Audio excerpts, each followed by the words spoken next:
The Rialto Center for the Arts at Georgia State University presents Feed Your Senses, a virtual concert series that takes place every third Wednesday of the month. Feed Your Senses is supported in part by the generous support of 100 Peachtree, Fulton County Arts and Culture, the Mayor's Office of Cultural Affairs, and Georgia Council for the Arts. Thank you for joining us for today's performance. Ladies and gentlemen, the Gordon Vernick Quartet.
Thank you very much.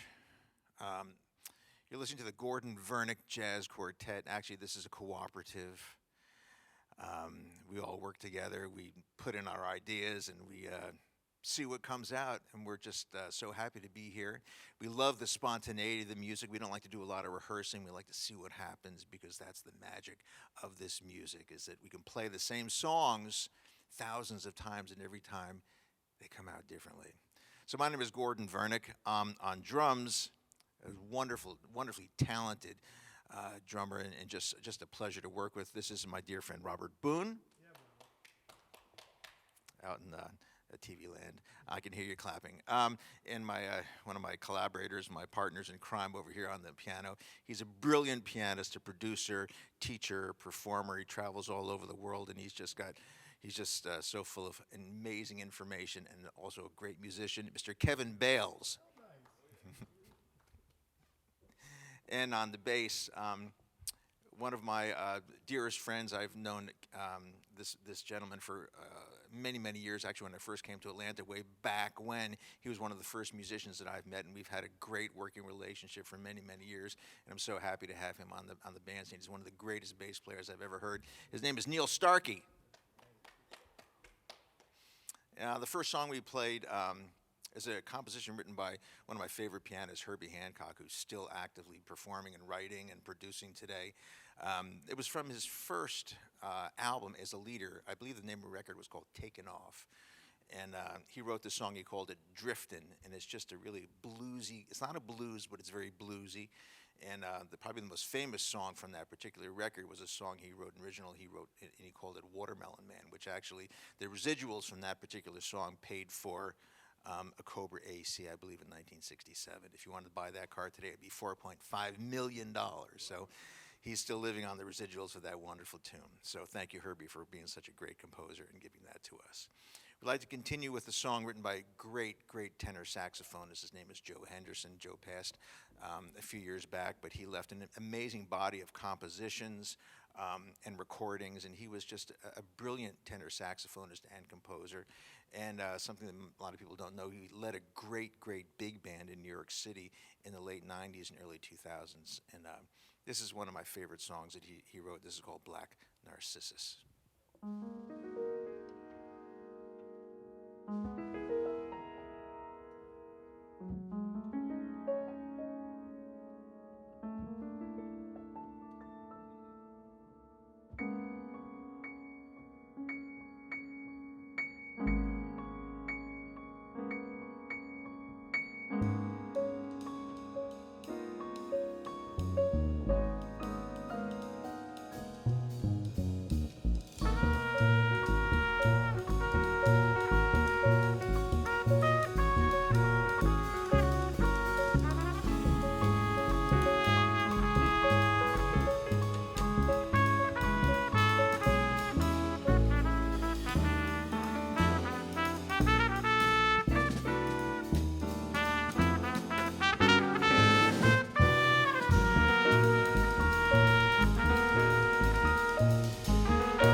played that song many times, and it's always different. The thing I like about that particular song is that he leaves a lot of space in the song in the first 8 bars and next 8 bars, and you can be creative as possible. And the thing about this band that we've been playing together for many years is the communication.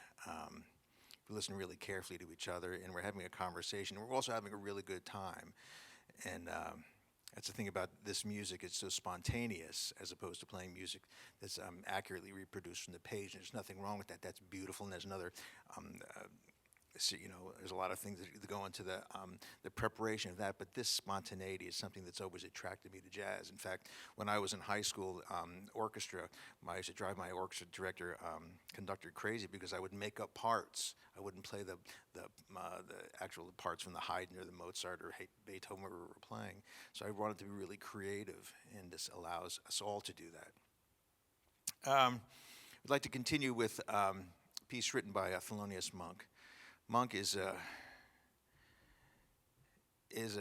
complex figure in the history of jazz, and he leaves an incredible footprint on the music, starting from the 1930s until he passed. He left us an amazing body of compositions, a unique approach to playing and space. There's just so much to say about him, and his songs are quirky. And the interesting thing about his songs that every time he would often change them from recording to recording. Anything you want to add to about Thelonious Monk? Just a brilliant composer, often misunderstood, but a great pianist, and often just marched to the beat of his own drummer. So we'd like to play Monk's Dream. There you go. It's from a 1962 album by the same name.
There's so much humor in Monk's music, and it's hidden. It's very sly. Um, just a great, great, great tune. And of course, what do you think about that brushwork from our drummer, Robert Boone? The brushes are it's not a lost art, but it's something that a lot of young drummers, I don't think they focus on that. It's hard. It's like, I spent a lot of time trying to learn how to play a plunger mute. And there's an art to it, and it's not easy to do. I love to listen to the old Ellington recordings with, of course, Bubba Miley, but my favorite was Cootie Williams. And I was working with older musicians, and they said, you need to get a plunger. And so I bought, plumber's helper, and I struggled with it for months and months until I, finally got some recordings and figured out this is what it's supposed to sound like. But we all work at our craft, and each instrument has certain idiosyncrasies and obstacles that have to be overcome, as with any instrument or any endeavor. And of course, and then this music is so much of it is improvised, so we have to practice all these things for an eventuality. We don't know when a certain opening is going to happen, and Kevin is going to interject some kind of idea, or if he's soloing, he might go in this particular direction or that direction, and Neil can choose either to go with him or go against him. And of course, our drummer is playing a supportive role. So there's a constant conversation that's moving around between the four musicians.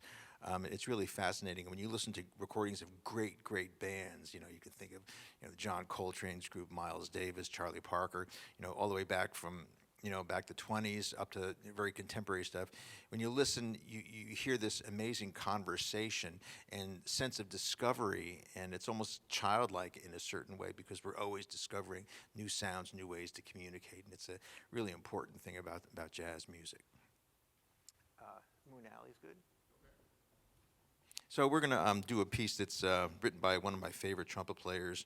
He's a brilliant composer, amazing trumpet player. He also plays flugelhorn, has many, many records to his credit. His name is Tom Harrell.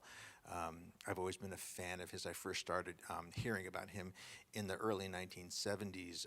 Growing up in New York, they said there's this amazing trumpet player. You have to check him out. And they were right. And Tom is still very active on the scene, but he's recorded dozens and dozens of albums as a band leader and played with many, many great musicians, and is a wonderful composer. This is one of my favorite Tom Harrell compositions. It's called Moon Alley.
it's been a pleasure to play for you out there in television land.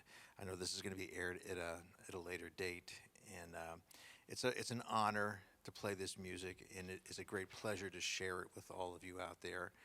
And I hope you tune in on, I believe, March the 16th at noon on GPTV. And I want to thank the folks here at the Rialto, Mike Williams, Nathan, all the crew back here, the staff, my friend Andre back there, who used to work here, and now he's at GPTV. Lee Foster, Laverne, everybody here, and especially my musician friends here. Anybody have anything you want to say? Neil, you're never at a loss. How about you, Kev? So I get off the stage, he's going to start talking. Yeah. And how about you, Robert? Anything? He's good.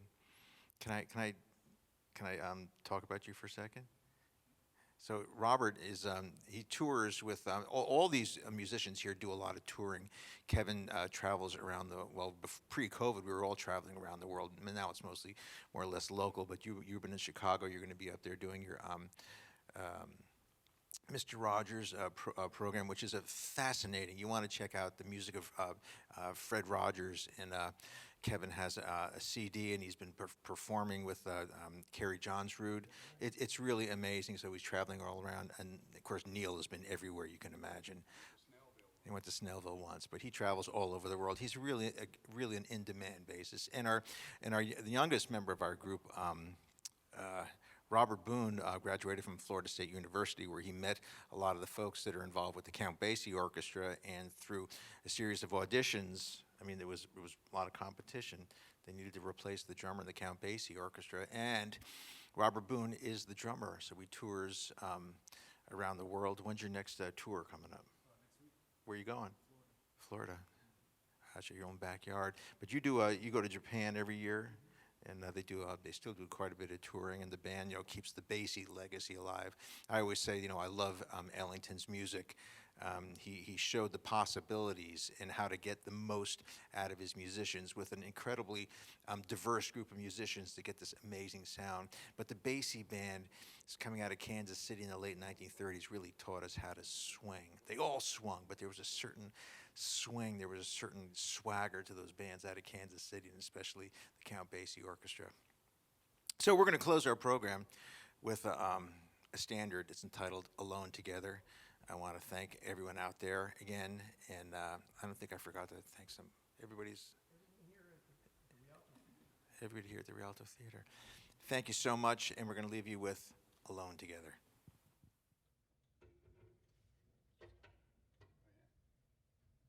Kenny Werner's Alone Together.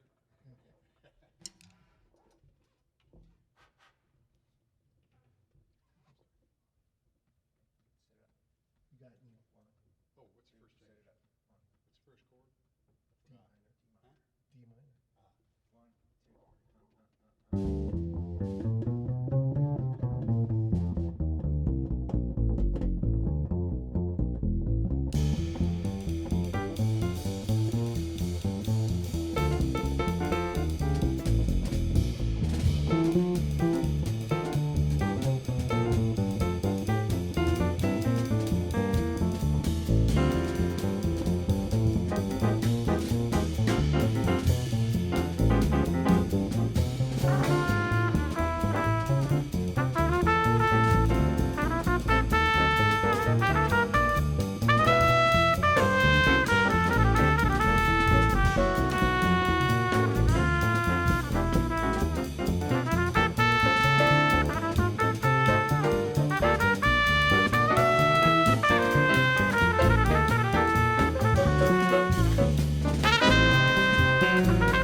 Thank you so much.